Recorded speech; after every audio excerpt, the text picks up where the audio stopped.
আসসালামু আলাইকুম রহমতুল্লাহ বারাকাতু। আশরুফ বেগম আনোয়ারা কলেজ কর্তৃক আয়োজিত একাদশ শ্রেণীর অনলাইন ক্লাসে সকল শিক্ষার্থীদের জানাই স্বাগত। আজকের আমাদের আলোচ্য বিষয় হচ্ছে অ্যাসাইনমেন্ট নিয়ে আজকে কথা বলবো। তো তোমরা জানো যে একাদশ শ্রেণীর শিক্ষার্থীদের জন্য একটি অ্যাসাইনমেন্টের ঘোষণা করেছে সরকার পক্ষ থেকে, উচ্চ মাধ্যমিক শিক্ষা বোর্ড থেকে। যে অ্যাসাইনমেন্টের প্রথম সপ্তাহে যে বিষয়গুলো হচ্ছে, আমাদের বিষয়টি হচ্ছে যুক্তিবিদ্যার ধারণায় এর পরিধি পাওয়া যায়। অর্থাৎ যুক্তিবিদ্যার যে বেসিক ধারণা, এটা জানতে পারলে আমরা এর পরিধি সম্পর্কে বিস্তারিত জানতে পারব। তো অ্যাসাইনমেন্ট কি আসলে, এটা হচ্ছে আমাদের একটা জানার অন্যতম বিষয়। অ্যাসাইনমেন্ট বিষয়টা কি? কোনো একটা টপিক্সের উপর বা বিষয়ের উপরে যখন নিজস্ব মেধা দ্বারা ওই বিষয়টাকে মানে পড়াশোনার মাধ্যমে নিজের চিন্তার মাধ্যমে কি কি জানতে পারলাম বা কি বুঝতে পারলাম, এই সংক্রান্ত নিজের অভিব্যক্তিটা প্রকাশ করা হচ্ছে মূলত অ্যাসাইনমেন্টের কাজ। তাহলে অ্যাসাইনমেন্ট বিষয়টা আমরা যেটা লিখবো সেটা হচ্ছে আমাদের একান্তই নিজস্ব ব্যাপার। যদিও বইয়ের ভিত্তিতে লিখবো, অ্যাসাইনমেন্ট লিখতে হলে আমাদের একটি বই যথেষ্ট নয়। এখানে 2, 3, 4, 5টি বই আমাদের প্রয়োজন হতে পারে, কারণ একটি বই একটি বিষয়ে ভালো করে এবং এক এক দিক দিয়ে ভালো।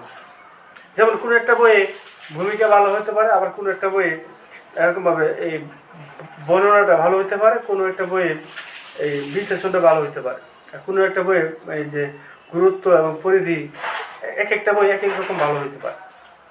অতএব আমরা এটাকে সমন্বয় করে আমরা লিখবো, এটি আমাদের এই অ্যাসাইনমেন্টের মূল উদ্দেশ্য।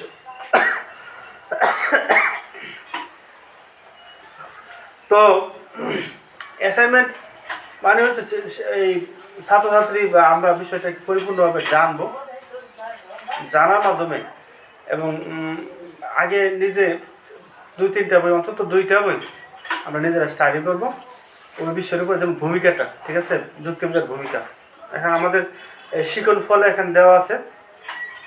এরকমভাবে ভূমিকা যদি আমরা দিতে যাই, সেক্ষেত্রে দেখবো যে যুক্তিবিদ্যার উৎপত্তি ভূমিকা থেকে দেখবো আমরা, ঠিক আছে। একটা বই এক রকম ভূমিকা কিন্তু আলোচনা করা হয়েছে। যে আমরা পাঠ্য বই যেটা আমাদের করেছি অক্ষরপত্র, ঠিক আছে, এই বইয়ের ভূমিকা আর এই যে বিষ্ণুপদ সরকারের বই কিংবা গোলাম মুস্তফার বই, এদের ভূমিকা কিন্তু এক না। একটা বই কিন্তু ভূমিকাটা দুঃখিত, একটা বই কিন্তু ভূমিকাটা এক রকম দেওয়া আছে। অতএব আমরা ভালো একটা ভূমিকা নেব, যে বই ভালো আছে, কিংবা সমন্বয় করে আমরা ভূমিকাটা লিখবো। 2-3টা বইয়ের সমন্বয়ে আমরা লিখতে পারি ভূমিকাটা। তাইলে অ্যাসাইনমেন্টটা সমৃদ্ধ হবে। তাহলে এই অ্যাসাইনমেন্টে সর্বোচ্চ মার্ক পাওয়ার জন্য কি করতে হয়? অ্যাসাইনমেন্টে সর্বোচ্চ মার্ক পাওয়ার জন্য আমরা যেটা করবো সেটা হচ্ছে অন্য যারা লিখতেছে, যাই লিখতেছে, ওইটার থেকে বেস্ট লেখার চেষ্টা করবো। তো আমাদের এখানে নাম্বারের শ্রেণীবিন্যাস দেওয়া আছে। যেমন আমাদের টোটাল 16 মার্কের পরীক্ষাটা হবে। 16 মার্কের পরীক্ষার মতো 13 থেকে নিয়ে 16 পর্যন্ত যারা পাবে তারা হচ্ছে অতি উত্তম, যে সবচেয়ে ভালো, যেটা এক ক্যাটাগরির ছাত্র। তারপরে 9 থেকে 12 পর্যন্ত যারা পাবে তারা হচ্ছে উত্তম। তারপরে 5 থেকে 8 পর্যন্ত যারা, তারা ভালো। কিন্তু 1 থেকে 4 পর্যন্ত যারা পাবে তারা হবে অগ্রগতি প্রয়োজন, সেটা মানে আবার লিখবে। তাহলে একটা বিষয় যদি তোমার বারবার লিখতে হয়, তাহলে এটা কিন্তু প্রথম সপ্তাহের কাজ, এবং প্রথম সপ্তাহের কাজ প্রথম সপ্তাহে শেষ করতে হবে। যদি আজকের কাজটা আজকে না না করা, তাহলে কিন্তু এটা কিন্তু আর করা হবে না, এবং ভালোভাবে করতে হবে, পারফেক্টভাবে। এবং এটাই কিন্তু হয়তো বোর্ড পরীক্ষা যদি না হয়, তাহলে কিন্তু এই অ্যাসাইনমেন্টগুলোর উপর ভিত্তি করে কিন্তু আমাদের ফাইনাল রেজাল্টটা হবে। তাহলে তুমি কেমন করলা এই বিষয়টাতে, এটার রেজাল্টটা কিন্তু অ্যাসাইনমেন্টটা কেমন করলা এর উপর ভিত্তি করে কিন্তু রেজাল্টটা হবে। তাইলে তোমাকে এই অ্যাসাইনমেন্ট সম্পর্কে ভালোভাবে জানতে হবে, এবং জেনে বুঝে তারপরে আনসারটা করতে হবে। তাহলে ভূমিকাটা অন্তত এইটুকু ভূমিকা লিখতে হবে যে অন্তত আমার সাথে যারা 5 জন আছে তাদের সাথে যেন আমার ভূমিকাটা না মিলে। কারণ একটা স্যার যখন খাতা দেখে, তখন যদি দেখে সবাই একই রকম ভূমিকা লিখছে, তাহলে একই রকম মূল্যায়ন করে, তাহলে আমি ভালোটা কোথায় করলাম? তাহলে আমি যে সবার চেয়ে ভালো, এই ভালোটা কোথায় করলাম? তাহলে আমি ভালোটা করতে হলে কী করতে হবে? সবার সাথে কি ভিন্নভাবে লিখতে হবে। আর সবাই একই রকম লেখলে মার্কটাও কি আস্তে আস্তে কমতে থাকবে এবং ত্বরান্বিত থাকবে।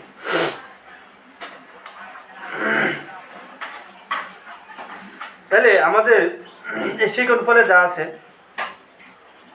যুক্তিবিদ্যার উৎপত্তি ও বিকাশের ইতিহাস বর্ণনা করতে পারবে।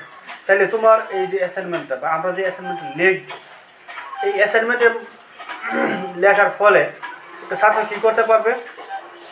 যুক্তিবিদ্যার উৎপত্তি ও বিকাশের যে ইতিহাস আছে, এটা কি করতে পারবে? সে বর্ণনা করতে পারবে।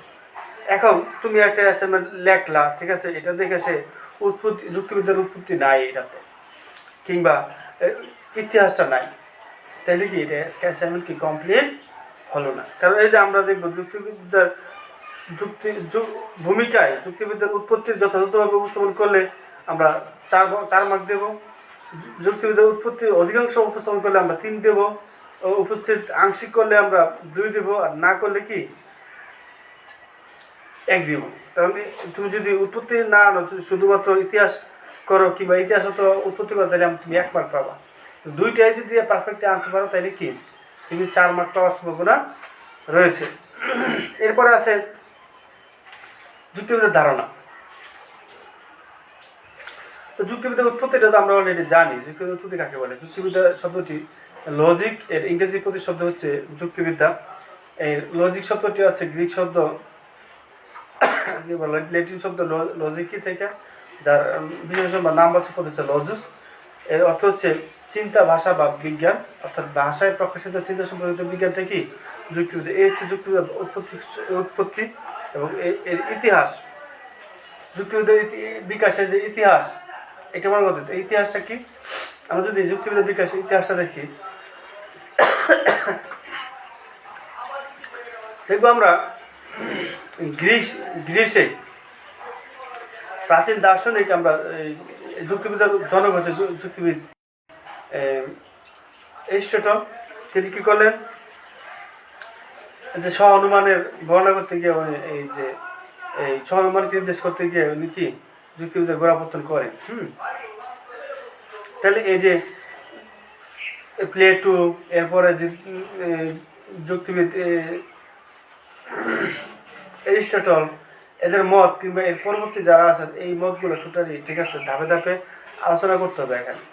এরপরে আমরা মধ্যযুগে দেখি আল-ফারাবি যুক্তিবিদ্যা নিয়ে আলোচনা করেন, হ্যাঁ, একটু রুশ যুক্তিবিদ্যা নিয়ে আলোচনা করেন। এরপরে আমরা যদি দেখি আধুনিক যুগে, ঠিক আছে, আরবিং এন্ড কপি এখানে দেওয়া আছে। এরিস্টটল, জেস, মিল, জোসেফ, আইম কপি, এই বিষয়গুলো আলোচনা করতে বলা হয়েছে। হ্যাঁ, এরিস্টটল সব যুক্তিবিদ্যা সম্পর্কে কী বলছে, জেস মিল কী বলছে, জেস মিলের সংজ্ঞাগুলো আছে। হ্যাঁ, এরপরে জোসেফ, এরপর আছে আইম কপি। এক একটা বই কিন্তু এক এক রকমভাবে লেখা হয়েছে এখানে এই বিষয়গুলো। তা আমরা দেখব পারফেক্ট সবচেয়ে ভালো কোন বই লেখা হয়েছে। প্রয়োজনে আমরা লাইব্রেরির সহায়তা নিব। আমাদের কলেজে লাইব্রেরি আছে এবং এখানে পর্যাপ্ত পরিমাণে বই আছে, আমরা লাইব্রেরির সহায়তা নিতে পারি। এরপর আছে যুক্তিবিদ্যার স্বরূপ।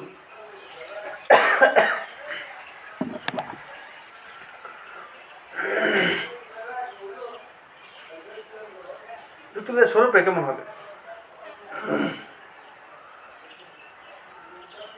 তো আমরা এখানে যুক্তিবিদ্যার স্বরূপ বই, পাঠ্য বই যে বিষয়গুলো আছে, হ্যাঁ, যুক্তিবিদ্যা ওই যে অনুমান নিয়ে আলোচনা করে, এবং যুক্তিবিদ্যার যে উপকারিতা এই বিষয়গুলো আমরা দেখবো এখানে। এরপরে আছে যুক্তিবিদ্যার পরিসর, কী কী বিষয় তার আলোচনা ব্যক্তি বা কী কী বিষয় আলোচনা করে না।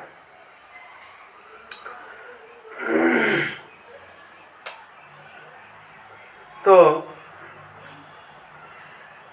যুক্তিবিদ্যার ধারণায় আমরা কি আলোচনা করতেছি এটা একটু দেখব।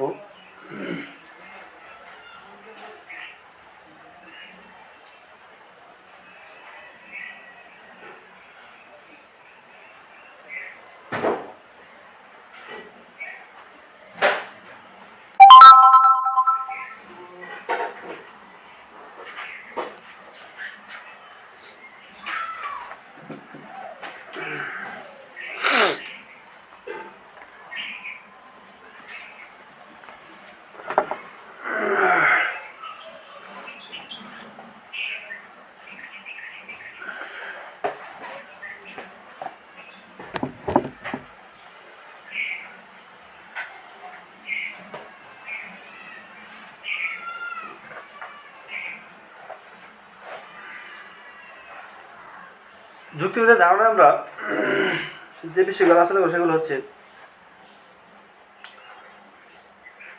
অন্যান্য জীবের সাথে, যেমন মানুষ সৃষ্টির সেরা জীব, সে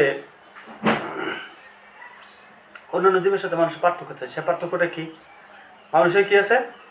বুদ্ধি আছে, অর্থাৎ বুদ্ধিবৃত্তি আছে, যে গুণটা কি অন্যান্য কোনো জীবের নেই। মানুষের বিবেক আছে, সে কি ন্যায় অন্যায় ভালো মন্দ সে তার আত্মা দিয়ে সে ঠিকই করতে পারে, বিবেচনা করতে পারে, সেটিকে অন্যান্য জীবকে এটা করতে অক্ষম। আর মানুষ এখানে কি সক্ষম, অর্থাৎ মানুষের যেটা আছে ওইটিকে অন্যান্য জীবের নেই। এই যে বিবেক মানুষকে শ্রেষ্ঠত্বের আসনে বসিয়েছে, অধিষ্ঠিত করেছে। মানুষ তার বুদ্ধিবৃত্তির বলে চিন্তা করতে সক্ষম। চিন্তার অনুষঙ্গ হিসেবে আসে অনুমান। এই যে বুদ্ধিবৃত্তির কিসের বলে আসে? চিন্তার। কার বুদ্ধিবৃত্তি ভালো? যার চিন্তা শক্তি ভালো।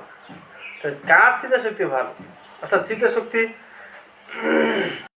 চিন্তা কথাটা আসলেই আমরা চিন্তার সাথে সাথে যে বিষয়টা সংশ্লিষ্টভাবে আসে সেটা হচ্ছে কি অনুমান। কারণ অনুমান কি চিন্তার সাথে সংশ্লিষ্ট বিষয়। আর অনুমানের ভাষারূপ হচ্ছে যুক্তি। অনুমানই হচ্ছে কি যুক্তি।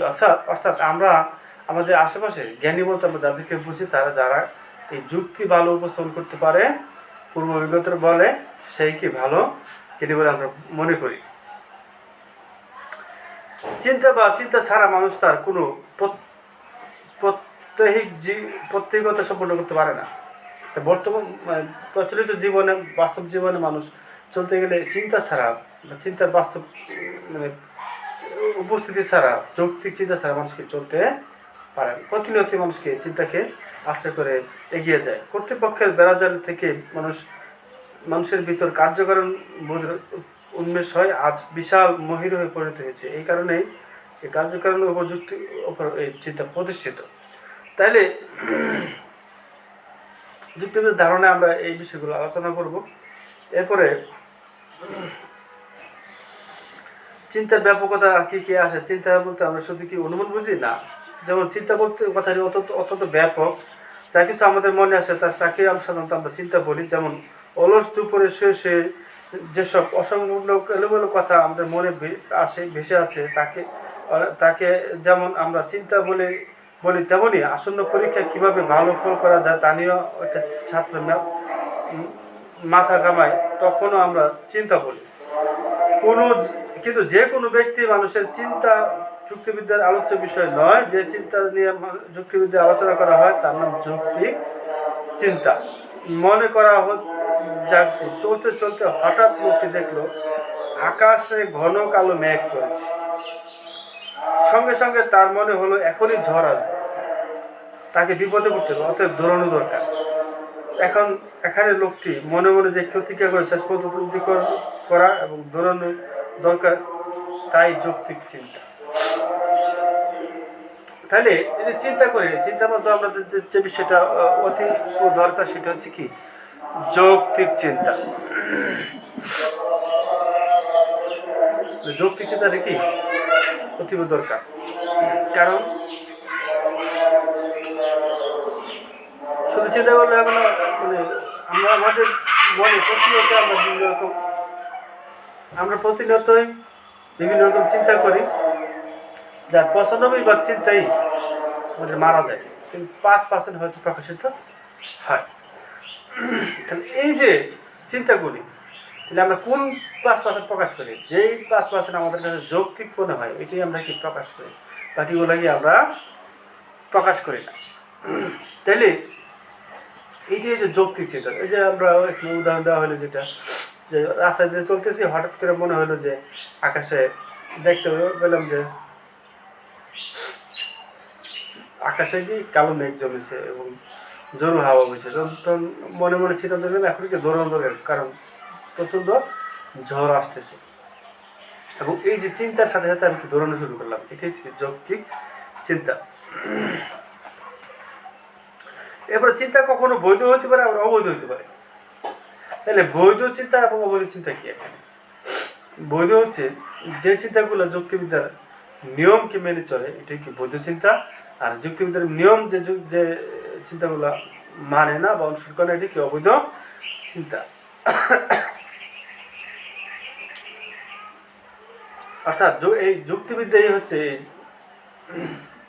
বৈধ এবং অবৈধ যুক্তিবিদ্যার পার্থক্য নির্দেশক বিজ্ঞান। যুক্তিবিদ স্টেলিং বলেন, সবিচার চিন্তা নিয়ে আলোচনা করে যুক্তিবিদ্যার মৌলিক কাজ। তার যুক্তিবিদ্যা কি করে? এখানে সবিচার যুক্তি নিয়ে আলোচনা করে। কখনো জ্ঞাত তথ্যের উপর ভিত্তি করে অজ্ঞাত তথ্যে উপনীত উত্তরণের মানসিক প্রক্রিয়াকে অনুমান বলা হয়। আবার কখনো অনুমান বলতে মানসিক প্রক্রিয়ার পরিণতিকে বোঝানো হয় থাকে। কিন্তু যুক্তিবিদ্যার এক বা একাধিক প্রদত্ত যুক্তিবাক্যের উপর নির্ভর করে যুক্তিসঙ্গতভাবে একটি নতুন যুক্তিবাক্য স্থাপন করার পদ্ধতিকে অনুমান বলে। অনুমানের ভাষায় প্রকাশিত রূপকে বলা হয় যুক্তি। একটি যুক্তিতে একাধিক যুক্তিবাক্য থাকে, সুতরাং দেখা যায় একটি অনুমান গঠিত হয় একাধিক যুক্তিবাক্যের সমন্বয়ে। এখানে উল্লেখ আছে যুক্তিবাক্য গঠিত হয় দুটি পদের সমন্বয়ে। এই পদ যুক্তিবাক্যের সত্যতা দ্বারা অনুমানের সত্যতা নির্ধারিত হয়, এবং পদ ও যুক্তিবাক্যের সত্যতা নির্ধারিত হয় কতগুলো সহায়ক প্রক্রিয়া দ্বারা, যেমন সংজ্ঞা, বিভাগ, নামকরণ, শ্রেণীকরণ, ব্যাখ্যাকরণ ইত্যাদি। এগুলো যুক্তিবিদ্যার অন্যতম গুরুত্বপূর্ণ দিক। কাজে বলা যায় যে এক বা একাধিক যুক্তিবাক্য থেকে বা এক বা একাধিক যুক্তিবাক্য দ্বারা সমর্থিত হয়ে একটি নতুন যুক্তিবাক্য পাবার নাম হলো অনুমান। এবং এর সত্যতা নিরূপণের জন্য যে বিদ্যা, অনুমান বা সহায়ক প্রক্রিয়াগুলো যুক্তিসঙ্গত আলোচনা করে তাকে যুক্তিবিদ্যা।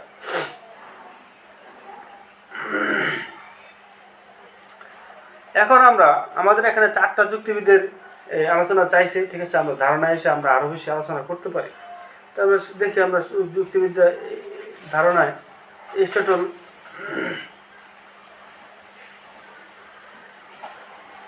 কি বলে।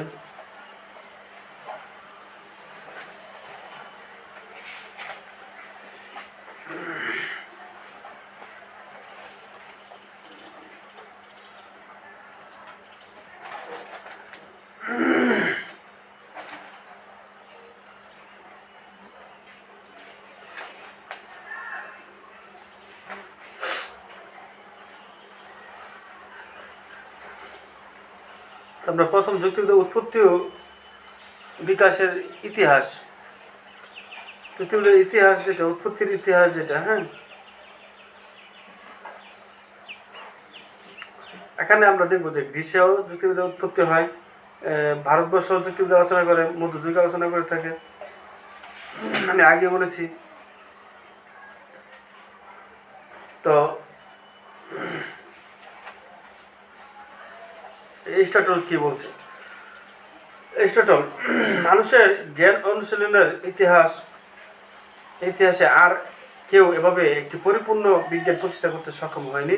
একথা অবশ্য ঠিক যে জেনুর দান্দিক যুক্তিসমূহে সোফিস্টদের সূক্ষ্ম তর্কে সক্রেটিসের সম্প্রদায়ের সংজ্ঞা নির্ণয় পদ্ধতিতে এবং প্লেটোর যুক্তি পদ্ধতিতে নৈয়িকদের মতবাদ কিছু পূর্ববর্তী ছিল, কিন্তু তবু একথা অস্বীকার করার উপায় নেই যে যুক্তিতর্কের বাহন হিসেবে যুক্তিবিদ্যার প্রকৃত প্রতিষ্ঠাতা ছিলেন এরিস্টটল। বস্তুত এরিস্টটলই সর্বপ্রথম যুক্তিবিদ্যার পরিপূর্ণ রূপরেখা নির্দেশন করেছিলেন এবং একটি সুসংহত রূপ দিয়েছিলেন। তো জেনু দান্তিক পদ্ধতি গ্রহণ করেন, অন্যান্য মত গ্রহণ করলেও মূলত এরিস্টটলই এর একটি প্রাতিষ্ঠানিক একবারে পরিপূর্ণ রূপ হিসেবে দাঁড় করেছিলেন। সেটা কি দার্শনিক এরিস্টটল। এরিস্টটল প্রতিষ্ঠিত যুক্তিবিদ্যা পরবর্তীকালের বিপুল চিন্তায় বিপুল প্রভাব বিস্তার করে। আধুনিক কালে এর বিরুদ্ধে যেসব প্রতিক্রিয়া দেখা যায় তার মধ্যে দুটি ধারণের প্রধান। প্রথমটি হচ্ছে প্রথমটি পরিচালনা করেন আরোহ যুক্তিবিদ্যার জোর সমর্থক এবং আধুনিক দর্শনের জনগণের ক্ষেত্রে ফরাসি দার্শনিক ফ্রান্সিস বেকন। আর দ্বিতীয়টি আসে সাম্প্রদায়িক কালের গণিতবিদ অনুযায়ীদের তরফ থেকে। এই দুটি ব্যতিক্রম বাদ দিলে বলা চলে এরিস্টটলের যুক্তিবিদ্যা দীর্ঘ 2000-এরও বেশি কাল ধরে মানুষের চিন্তার উপর একচ্ছত্র প্রভাব বিস্তার করেছে। দীর্ঘ 2000 বছরের ভিতরে, ঠিক আছে, ফ্রান্সিস বেকনই এটাকে সংস্কার করেছেন, যেটা যৌক্তিক। আর এই পর্যন্ত এই যুক্তিবিদ্যাটি প্রচলিত ছিল। এরিস্টটলের মতে জ্ঞানের পদ্ধতি নির্দেশে হলো যুক্তিবিদ্যার কাজ। জ্ঞানের পদ্ধতি, জ্ঞান কেমন হবে, এটাকে নির্দেশ করাই হচ্ছে কি যুক্তিবিদ্যার কাজ। তিনি একে প্রকৃত জ্ঞানের গুরুত্বপূর্ণ বাহন বলে বর্ণনা করেন এবং বলেন যে যৌক্তিক রীতি নিয়মের সাথে সম্মুখ পরিচয় না থাকলে জ্ঞানের চর্চা অসম্ভব হয়ে পড়ে। এদিক থেকে যুক্তিবিদ্যা বলা চলে প্রারম্ভিক বিজ্ঞান। যে কোনো জ্ঞানের অনুশীলনের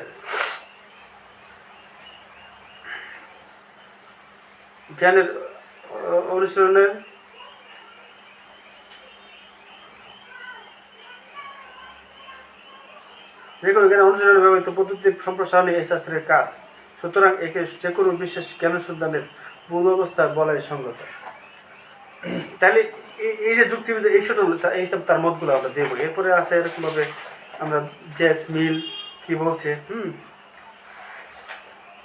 এরপরে আমরা দেখবো, ঠিক আছে, এই যে আমাদের জোসেফ আইএম-কপি। তো মোটামুটি এমনভাবে দেবো যেন কোনো বাদ না দেয়। যেহেতু আমি এটা বই দেখিয়ে দেবো, সেহেতু এখানে পরিপূর্ণ করার চেষ্টা করবো। আর অ্যাসাইনমেন্টগুলো হবে কিন্তু অফসেট পেজে 1 পৃষ্ঠা 2 পৃষ্ঠা, ওই পেজে হবে না, 1 পেজে করে হবে। আর এই যে যেমন এরিস্টটলের মত, ঠিক আছে, এরকম লিখে আমরা এটা কালার পেন্সিল করতে পারি, নিচে আন্ডারলাইন করে করতে পারি, এরকম মানে সৌন্দর্য যেটা, হ্যাঁ, সুন্দর করার চেষ্টা করবো খাতাটা। এরপরে আমরা যুক্তিবিদ্যার পরিধি ও পরিসর বা মানে আমরা একটু দেখি।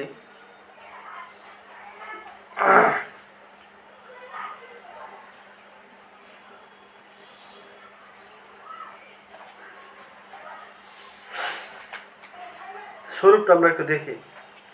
স্বরূপে আমরা যুক্তিবিদ্যার সংজ্ঞার মতোই স্বরূপ সম্পর্কে অনেক মতপার্থক্য রয়েছে, থাকাটা স্বাভাবিক। যেহেতু যুক্তিবিদ্যার স্বরূপ নির্ণয়ে গাণিতিক যুক্তি পদার্থিক পদ্ধতি প্রযোজ্য নয়, তবে এটা সর্বজনীন স্বীকৃত যে যুক্তিবিদ্যার ভিত্তি হচ্ছে অনুমান নির্ভর বা বিবেচনামূলক চিন্তা পদ্ধতি। সুসংহত বিচার প্রক্রিয়ার মাধ্যমে সত্য আবিষ্কারের উপায় যুক্তিবিদ্যার উপজীব্য বা প্রধান বিষয়। এই বিচার প্রক্রিয়ার আলোকে যুক্তিবিদ্যার স্বরূপ নির্ণয় করতে গিয়ে দেখা যায় যুক্তিবিদ্যার একই সাথে বিজ্ঞান সম্পৃক্ত ও কলা ঘনিষ্ঠ বিষয়টি সবিস্তার আলোচনার দাবিদার। বিজ্ঞান বলতে বোঝায় প্রকৃতির একটি বিশেষ বিভাগ সম্পর্কে সুশৃঙ্খল ও সুনিশ্চিত জ্ঞান, যেমন চিকিৎসা বিজ্ঞান রোগের প্রকৃত কারণ পর্যায়ে নির্ণয়, চিকিৎসা যাবতীয় বিষয় নিয়ে তারা এই বিষয়ের জ্ঞানকে বোঝায়। ঠিক তেমনভাবে বিষয়বস্তু ভিত্তিতে চিন্তা দুই রকম, আকারগত বিজ্ঞান ও বস্তুগত বিজ্ঞান। আমাদের এই যুক্তিবিদ্যা একদিক থেকে আকারগত বিজ্ঞান এবং অপর দিক থেকে কি বস্তুগত বিজ্ঞান, মানে বিষয়গত, আকারগত এবং বস্তুগত। আকারগত কোনটা, বস্তুগত না। বস্তুগত বিজ্ঞান হচ্ছে যেমন পদার্থ বিজ্ঞান, রসায়ন বিজ্ঞান, যে এই বিষয়গুলো। আর বস্তু বা ম্যাটেরিয়ালস নিয়ে আলোচনা করে। তো আমরা যুক্তিবিদ্যা এই দুইটি বিষয় নিয়ে আলোচনা করি, আকারগত এবং বস্তুগত উভয় বিজ্ঞান। কারণ আকারগত বিজ্ঞান হচ্ছে যেটা মানে বাস্তবে কোনো উপকরণ প্রয়োজন হয় না, বা একটা নিয়মের ভিত্তিতে সে আলোচনা করে, সেটা হচ্ছে আকারগত বিজ্ঞান। তো আমাদের যুক্তিবিদ্যা আকারগত বস্তুগত উভয়ই। কারণ আকারগত কি, একটা যুক্তির যখন আমরা দেখি যে যুক্তির বিশ্লেষণ করলে একটা যুক্তির একটা আকার থাকে, এখানে একটা নিয়ম থাকে। এই যে আকার, যুক্তির যে আকার, সেটা হচ্ছে কি আকারগত বিজ্ঞান। আর যে যুক্তির যে উপাদানগুলো আছে, যে পদ, হ্যাঁ, শব্দ, এরপরে যে বাক্য, এগুলো হচ্ছে কি বস্তুগত উপাদান। এই জন্য যুক্তিবিদ্যা কি একাধারে আকারগত বিজ্ঞান এবং বস্তুগত বিজ্ঞান উভয়ই। এটা একটা আমরা আলোচনা করবো এখানে, যেহেতু কলা না বিজ্ঞান না উভয়ই। হ্যাঁ, এখানে কিছু বিশ্লেষণ দেওয়া আছে। এরপরে যুক্তিবিদ্যা পরিধি বিষয়বস্তু।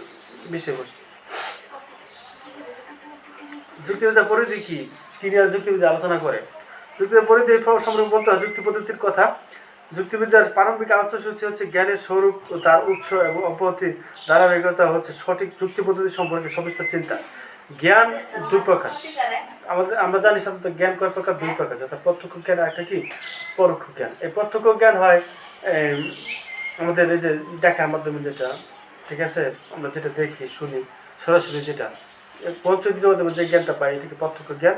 আর পরোক্ষ জ্ঞান কোনটা, যে অনুমান, স্মৃতি, কল্পনা, এগুলো কি পরোক্ষ জ্ঞান। আবার একটা হচ্ছে অনুমান, পরোক্ষ জ্ঞান। তো যুক্তিবিদ্যার মূল আলোচ্য বিষয় হচ্ছে এই পরোক্ষ জ্ঞান বা অনুমান নিয়ে আমরা আলোচনা করে থাকি। এই যুক্তিবিদ্যা পরোক্ষ জ্ঞান আলোচনা করে, কারণ যুক্তিবিদ্যার প্রধান আলোচ্য বিষয় অনুমান। অনুমান দুই প্রকার, যথার্থ অনুমান এবং অযথার্থ অনুমান। বৃহত্তর বিবেচনা অনুমান দুই প্রকার, যথা অবরোহ অনুমান এবং আরোহ অনুমান। যুক্তিবিদ্যার আলোচ্যসূচিতে বহু দ্বিধাভুক্ত মনন, ক্রিয়া, অনুমান, অবধারণ, ধারণা সবই নিয়ে আলোচনা করা হয়। এবং যুক্তিবিদ্যার আলোচ্য বিষয় হচ্ছে এরকমভাবে সংজ্ঞা, বিভাগ, ব্যাখ্যা, শ্রেণীকরণ ইত্যাদি যুক্তিবিদ্যার আলোচ্য বিষয়। প্রকল্প নিয়ে আলোচনা করে যুক্তিবিদ্যা। এরপরে আছে পদ, যুক্তি, বাক্য প্রভৃতি নিয়েও যুক্তিবিদ্যা আলোচনা করে থাকি। এরকমভাবে আমরা এই বিষয়গুলো দেখব বা আলোচনা করব। তো পরে একটা উপসংহার আমরা দেব। তো এটা হচ্ছে প্রথম অ্যাসাইনমেন্ট। তোমরা ভালো করার জন্য যেটা করবো, লেখাগুলো হতে হবে। লেখাগুলো যেটা হয় তোমার সর্বোচ্চ ভালো যেটা, হ্যাঁ, এই ওইরকম ভালো মানের লেখার প্রচেষ্টা করবে। আর লেখাগুলো যেন সুন্দর হয়, স্পষ্ট হয়। কোনো ঘষা মাজা করবে না, কাটাকাটি করবে না। অ্যাসাইনমেন্ট থেকে তো কোনো কাটাকাটি কি গ্রহণযোগ্য না। ওই যে এটা ভালো লাগলো না, এক লাইনে কাটলাম আমি, ঠিক আছে, এরকম না। আর যদি একেবারেই না কেটে নয়, তাহলে একটা দাগে কাটতে পারো, কিন্তু কাটাকাটি করলে ওই খাতায় কি মার্ক কম আসবে, নম্বর কম আসবে। অতএব আমরা অ্যাসাইনমেন্টে কি কোনো রকম ঘষা মশা করবো না। প্রয়োজন ওই পেজটা বাদ দিয়ে আরেকটা পেজ সেম লেখা লিখে আমরা এখানে ঢুকিয়ে দেবো। পেজের নাম্বারগুলো আমরা উপরে কর্নার লিখতে পারি, পিছনে কর্নার লিখতে পারি, লিখে আমরা করে নিব, ঠিক আছে। বা কাঠ পেন্সিল দিয়ে নাম্বার লিখে নিতে পারি, যাতে করে পরবর্তীতে বাসগুলো করতে কি সহজ হবে। তো এরপরে আমরা অ্যাসাইনমেন্টে এই যেটা করবো, আমরা মার্জিং করবো না, স্কেল করে নিচে, ঠিক আছে, উপরে নিচে, এই পাশে একটা স্কেল, উপরে একটা স্কেল, এরকম না। আমরা এরকমভাবে ভাঙতে পারি। এরকমভাবে প্রয়োজনে আমরা পেন্সিল দিয়ে কাজটা করবো, পেন্সিল দিয়ে দাগ দিয়ে নিব, তাতে করে কী হবে, এই মানে ইয়াটা হবে না, ভাঁজটাও হবে না, খাতার ভাঁজটাও আমরা করবো না। একটা পেন্সিল দিয়ে কী করবো, আমরা দাগ দিয়ে নিব। পেন্সিল দিয়ে নিলে সুবিধা হচ্ছে, পরবর্তীতে ইরেজার দিয়ে আমরা এটাকে মুছে ফেলতে পারবো। ইরেজার দিয়ে কী করতে পারবো, আমরা এটাকে মুছে ফেলতে পারবো। তাহলে এরকমভাবে আমরা করবো।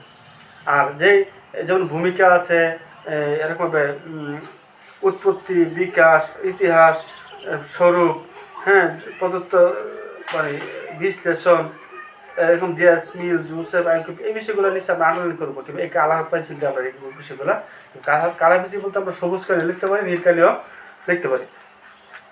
এরকমভাবে আমরা লিখবো, লাল কালি ব্যবহার করা যাবে না এখানে, ঠিক আছে। তো এগুলো আমরা এভাবে লিখবো। লেখার পরে আমরা চেষ্টা করবো মানে অফসেট পেজের ভিতরে সবগুলা লেখা একবার শেষ হলে তারপর আমরা উপসংহারটা দেব। এবং এই উপরে পেজে তো আমরা থাকবেই, ঠিক আছে, কী কী নির্দেশনা যে বিষয়টা আছে, হ্যাঁ, যে এই বিষয়ের নাম, বিষয়ের কী কী আছে, এই বিষয়গুলো আমরা উল্লেখ করবো, হ্যাঁ। এবং তোমার নাম, রোল নাম্বার সবগুলো তুমি উপস্থাপন করবে। তো ভালো মার্ক পাওয়ার জন্য বা ভালো কিছু করার জন্য, ভালো মার্ক পাওয়ার জন্য, ভালো ছাত্র হওয়ার জন্য যেটা দরকার সেটা হচ্ছে স্টাডি, এবং ভালো অ্যাসাইনমেন্ট হওয়ার জন্য যেটা দরকার সেটা হচ্ছে একাধিক বই, একাধিক বইয়ের উপরে ভালো জ্ঞান অর্জন করা। তো আমি আশা করবো তোমরা সবাই ভালো মার্ক পাবে, এবং এখানে সর্বোচ্চ মার্ক যেটা 16, সবাই 16 করে পাবে, এটাই আমার প্রত্যাশা।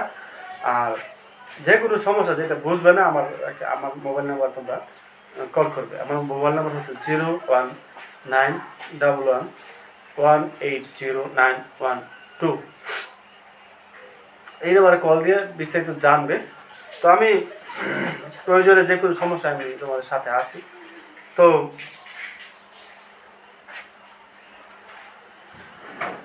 অ্যাসাইনমেন্ট, প্রথম সপ্তাহের অ্যাসাইনমেন্ট তোমরা যত সময় জমা দেবে এই আমি প্রত্যাশা করছি, এবং ভালোভাবে দেবে যেন, এবং এইগুলো থাকবে দলিল হিসাবে, কারণ বোর্ড যখন তখন যদি এটা তোমাদের নম্বরের জন্য এটা বোর্ড যদি এটাকে চায় আমরা দিতে বাধ্য থাকবো। অতএব এটা যেন এমন না হয় যে আমরা তোমরা পরে লজ্জায় পড়ো কিংবা ইয়া হয়, ঠিক আছে। সংশ্লিষ্ট প্রাসঙ্গিক হলে ভালো, বানায় টানা লেখার কোনো কিছু নাই, যেহেতু তোমাদের সামনে বই আছে, তোমরা বই থেকে স্টাডি করে তোমরা লিখবা, এখানে বানায় টানা লেখার কোনো কিছু নাই বা প্রয়োজনও নাই।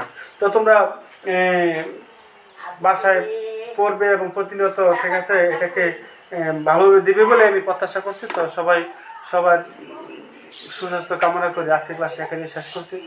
আসসালামু আলাইকুম ওয়া রাহমাতুল্লাহি ওয়া বারাকাতুহু। আল্লাহ হাফেজ।